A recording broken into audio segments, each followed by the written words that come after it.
The one thing that we would be extremely concerned about if any loved one of ours, especially over the age of 65, was sick and hospitalized. We are going to have an open discussion here, which hopefully you can learn a lot from.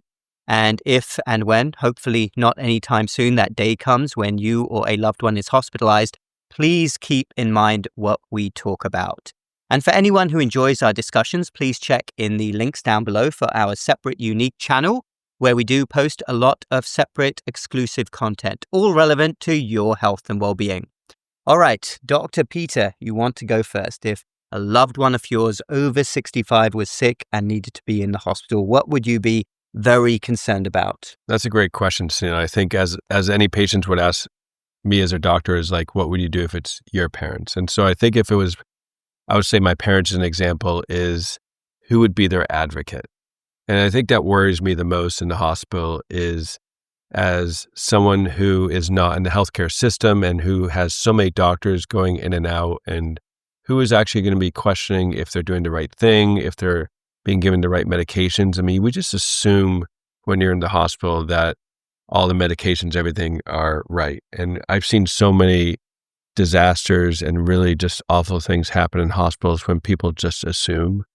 And I think the number one thing I would say is being, and who would be my mom or my dad's patient advocate. I have a really kind of story that hits home on this point, and it's my mom who had a really bad fall. She's very fit, she's very active, and she broke 3 extremities. And fortunately, she's doing much better now. And it just shows you how things can change in a minute. But, one of the things she had broken was her wrist. And so she went for surgery for her wrist. And what was supposed to be a relatively lower risk, low pain surgery, what happened is the anesthesiologist did a nerve block. So they basically injected a medication to block the nerves so they don't have pain in the wrong arm.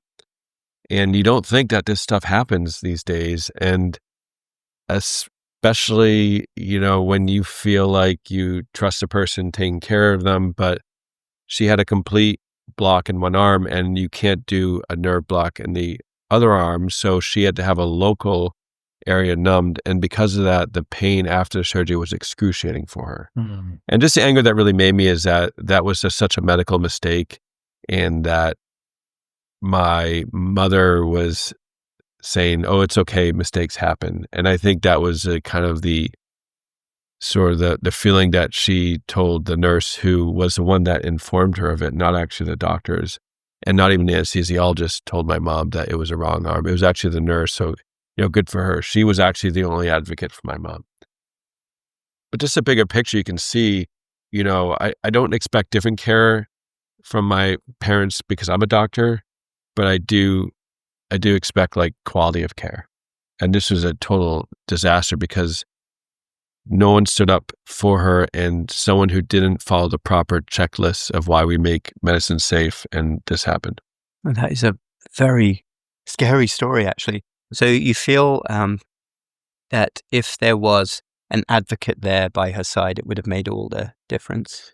Absolutely. I think that, she's not to question or doesn't think. And I think a lot of patients are like, oh, why should I be questioning? Are they, someone was giving an injection in the wrong arm. And yeah, she could have spoken up and been like, well, isn't it my other arm? But how does she know that what he was giving her was the anesthetic, the numbing medication in the wrong arm? She just thought it was when people are not, she's not trained to know that. That's true. And I think that can happen with regards to the wrong medications being given, the wrong time. I mean, medications have been forgotten in the hospital or not told correctly, or just, there's so many different steps within the hospital from an emergency room to the floor where it's like that game, of telephone where you tell someone one thing and by the time it makes it away around the room, the story has changed. And that can happen tremendously in medicine because every time we know that, yes, doctors can work long shifts, but we also know that the more shift changes you have with a patient, sometimes the quality of care or mistake errors can happen. You need someone there by you who can at least do a check balance to make sure that things are okay and you're getting the right medications. Yeah, absolutely. And it's such a great point that I believe we've talked about previously, the difference between an advocate by your side if you're ever sick in the unfortunate position of being in the hospital. It is a true blessing to have a loved one by your side. And I always emphasize to anybody when you're in this position, any loved one, whether it's your wife, husband, child, parent, sibling even, if you're there by the bedside and just double check on everything and do not care one little bit about the feelings of the healthcare staff, be there watching everything and double checking on the behalf of your loved one. Would you agree with that, Ben? Oh, I couldn't agree more, I think. But if you can't have an advocate, then you have to be your own advocate. And that means speaking up. And if you don't understand what someone's doing or why they're doing it or what test was ordered or who's seeing you, you have the right, and I think the duty to yourself, to speak up and say, why are we doing this? Why are you touching this arm? I thought it was the other one. And if they provide a reasonable explanation, great. But you really have to protect yourself. I would strongly advocate for that. Yeah, thank you for that, Dr. Peter. That was a really profound story. So, Dr. Ben, would you like to share your biggest concern if your loved one over the age of 65 was in the hospital? So Peter alluded to it multiple times and kind of said a little bit about this, but wrong medications. Now, he was talking more about medications administered to you for procedures and things like this. But one of the big ways that hospitals can make mistakes is with your home medications. And you have many of you probably come in with a very specific list of medications that you take every day. Most of them, probably, if you're still taking them, are important and you're taking them for a reason. And if they're not recorded properly and you get the wrong medications or they miss medications, it can be devastating. I mean, there are patients that are not on or are on blood thinners to prevent a clot from forming, or they're not on a blood thinner and it started in them, which can be very dangerous. We've talked in previous videos about very bad things that happened where completely different classes of medications were administered by accident. Heart medications were mistaken for insulin. That was a story we told once, which was devastating. So wrong medications is extremely important. Now, your primary care physician will have a list of your medications, and that's probably the most accurate source. They're kind of your quarterback. They should know everything. But that has to translate over when you come into the hospital, and that can get really messy. So if your cardiologist or whoever, endocrinologist or somebody changed or put a different med in and that wasn't quite recorded, they may not know. They may not see it when they check the medications. It's assumed that your electronic medical record carries over very nicely, but there can be mistakes there. So what I would advocate is that you know what your meds are and make a list. Know what they are and have a list, have it in your wallet, have it in your purse, have it in a little card. So if ever you need to pull it up, this is what I'm on, this is up to date. I promise you there's nothing else. This is all I take. You will be much better protected that way, but also ask. So if a nurse is administering a med, which one is that? How many milligrams? Okay, yeah, that's what I take. It's important. It is, yeah. And it can be life-saving. And a lot of times, we've talked about this before as well, medications might need to be changed when somebody is sick. Maybe a blood pressure medicine needs to be reduced, but the team absolutely needs to know what medicines you are on at baseline. And there's so much, I call it basically fake news in terms of medications when people look at the computerized system. Because back in the good old days, everything was written down, double checked. Now it's just, let's pull it off the computer, and the computer isn't accurate. So that's so true, and that's actually a really good point. So dangerous. With the advent of like electronic health records, what's happening now is, you're right, in the past, and I was fortunate to be trained and practice some of my career when there's paper charts. So you'd be writing something physically down and they would be taking it physically off and doing the order. Now it's all about clicking. And you don't really, I could be in the other side of town and write an order through an app on the phone that will give an order that so you can order stuff without actually having to talk to the nurse. And I think that is a big fault of medicine right now, is that we're able to bypass nurses and just put orders in. Whereas before, I think that, and it's so important because they're they're really like the gatekeepers and really I would probably say probably the best advocates in the hospital are the nurses. Absolutely. Oh, yeah. And to have to be able to bypass some with electronic health records to order a medication or change in treatment without having to tell them directly is a big problem. I completely agree. I mean, nowadays, what the doctor simply puts the order in the computer, they might not be physically even in the hospital when they do that. And the nurse will go and follow that order. By the way, I know a lot of people in the UK and overseas find it funny when we use the term order because it's not called orders over there, but very much in the United States, it's called doctor's orders, order entry, and the nurse has the order to go ahead and administer something, and that conversation won't happen. And there's these protocols, like I've talked many times about my concerns about blood pressure parameters. Like this is pretty standard across the United States. The doctor will write, hold the blood pressure medication if the systolic number, this is the top number, is less than 100.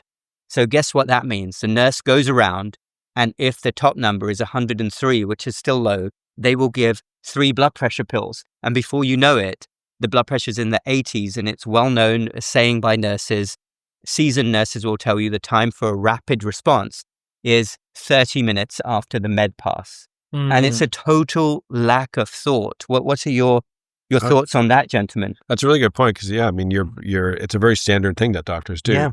Heart rate less than 55 or blood pressure, systolic, the top number less than 100. So like say your heart rate's 56 and you're given a bunch of medication to slow down your heart rate.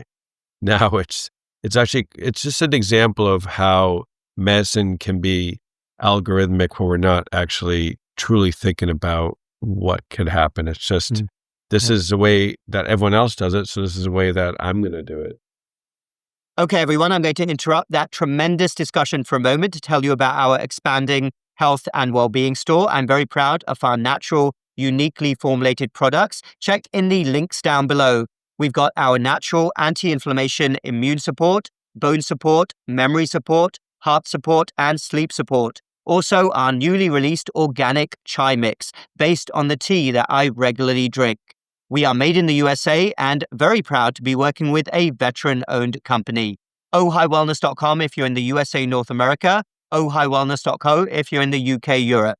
All right, back to the discussion. But it just shows that algorithms and protocols are, you do need them to some degree to try to standardize, but nothing replaces a thinking, experienced human being that's been trained. So if you have a nurse that's seasoned, been trained, knows what she's doing, she's going to say, hey, what in the world are you doing?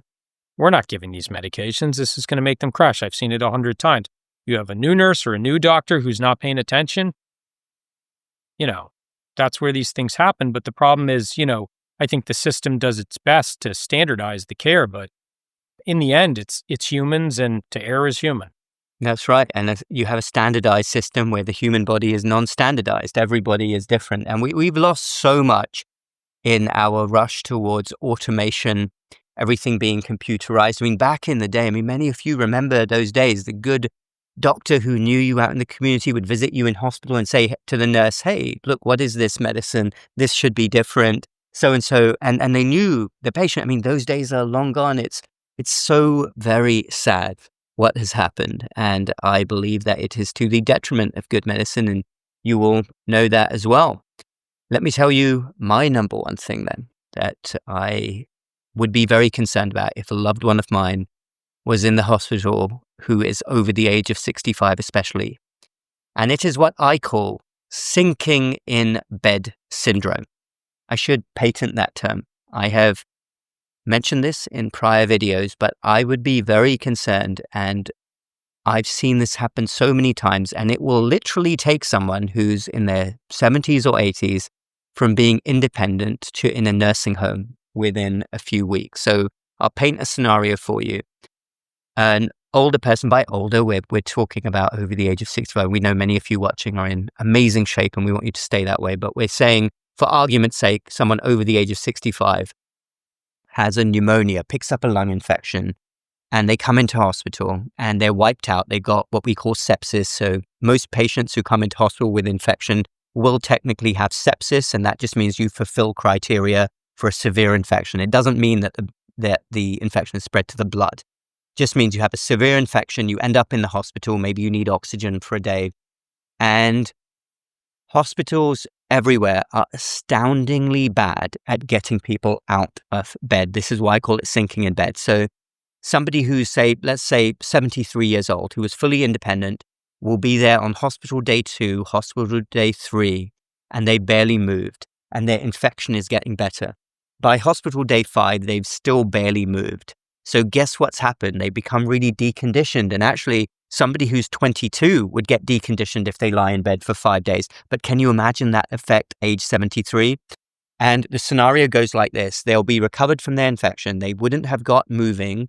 And of course, when you're sick, you might not feel like getting moving, but you need a push. And they don't go home. They go to rehab. Then in rehab, they get another complication. And before you know it, they've lost their independence. The amount of times I have seen that happen is nobody's business. So I would really emphasize for any loved one of mine who's over the age of 65 in particular, if they're in hospital, the day that they get better, that their loved ones come in and you get on the backs of the staff to get out of bed. No, you do not have your meals lying in bed. You sit in the chair, you walk around the room, you do laps around the floor, the ward, as much as you can to save yourself from this fate. I have seen it happen far too many times, and it would scare me absolutely for that to happen to a loved one of mine. Happens for a number of reasons. I don't think hospitals, they don't invest enough in physical therapy, mobility aids, nursing staff are too busy, and patients who are really wonderful, independent, driving, just lay in bed for days and they lose their muscle mass and they become very weak. That's so true. I mean, losing lean muscle mass in someone who's older, it can be devastating. And, hospitals are understaffed. I think physical therapists are there to diagnose people that may need help, but they don't have time to actually do therapy in the hospital. And I think that's a fault in the hospitals to not invest. Because if you think about it at home, like when you have an infection or like a lung infection, it's not affecting your legs. So, but for some reason, hospitals, and they trap you. Those beds, if you've been in a hospital bed, you sink in. It's actually hard to get out of those beds. Especially if you're just not feeling well. And it's true. I've seen it so many times. It's a really, really good point, Sunil. Well, I can tell you some of this comes from the government sets certain metrics that hospitals have to hit and be very, very careful with. And some of them are very good. And actually, one of them that's good is they track if you fall in the hospital and get hurt. And if you do, that's a reportable event to the government and the state. So what most hospitals do across the country is they overly keep people in bed to try to prevent falls, right? So they're very careful about letting them get up and walk around and things like that. The problem is that's actually counterproductive. People get weaker and they're more likely to fall. So what you're going to see is, your chair's alarmed, your bed's alarmed. Everybody gets upset if you try to go to the bathroom yourself. Now, it is meant to protect you from a fall, but in the end, you end up getting deconditioned. So that is something that I completely agree with you, Sunil. Getting up, moving around, discussing with the staff, hey, I'm mobile. I want to be moving around. If you can't get a physical therapist in with me, somebody else needs to be, because I am not going to get deconditioned, go to rehab. Yeah, it's another example of these, big corporate hospitals not really, they're protecting their profits probably over patients in a sense. And you're right. I mean, they're playing more to the metrics. There's no metric saying like, the patient's been in bed too long. Yeah. That doesn't create money for the hospital. Yep, it does. And I find it really sad. Frequently, loved ones will talk to me during the day, relatives of patients, and they will say, look, my loved one is here. Please, can they get out of bed? They are so weak. And I think to myself inside, you shouldn't have to do that. This should be protocol. Why are we not getting people up? Obviously, I'm very big on movement and exercise. I believe exercise is the second best medicine after food. But there should be something that is so obvious and not done. And it is just a huge red flag. And the amount of times I come in to start rounding on hospital patients, and they've been in for a couple of weeks, and I'll be seeing them for the first day, and I will think, you've barely moved. You've become deconditioned. I know exactly how this is going to play out. And sadly, often the patient themselves, often they're sick, and you do require a bit of a push. I'm not suggesting being inappropriate, making you run or anything, but if your goal is to regain independence, this is more a message for any loved one out there, an advocate coming back to that point. You have a loved one in the hospital. If you see this, it should trigger warnings in you that, no, this is weird. Their infection or whatever else they're in with, asthma, even a heart condition, it's getting better. Why are they not moving around? This is something that is completely unacceptable, and we need to get them moving again. Do you have any other thoughts on that, Ben? There's a ton of complications that can occur from the lack of movement. I mean, bed sores, ulcers, injuries, more likely to fall, deconditioning, weakness, having to go to physical therapy. Yeah, this is a huge issue, and you can prevent it in a few ways. One, being physically active and strong before you come to the hospital. Two, doing everything you can do to prevent going to the hospital, but yes, sometimes it happens. And three, being your own advocate. I want to get up, I want to move, do what you got to do to let me up and move. So, huge issue. Totally agree with that point. Well, we do hope that you got a lot out of that talk. We're speaking to you completely honestly and transparently. Thank you, Dr. Peter, for sharing your personal insight there as well. So the three things were advocacy, medications, and avoiding sinking in bed syndrome. All those things can happen very quickly. And the truth is that sickness is very unpredictable, and you never know when it's going to be you or a loved one. So it is really good. And that's one of our goals as well, for you to be informed, because that day will come for you or a loved one. That's the reality of life. And you have to know what to do, what to expect, and how to have the best possible outcome, which is what we really want for you. Thank you, everyone, again. Do feel free to leave a comment down below. We enjoy hearing from all of you. Again, check our separate exclusive channel where we have a lot of these discussions and we post some exclusive content. That link is down below. Also check the links for our natural health and well-being store, ohiwellness.com. If you're in the USA, North America, ohiwellness.co. If you're in the UK, Europe, we're very excited about our expanding natural health and well-being store. Take care, everyone. Stay strong, and we will speak to you in the next episode.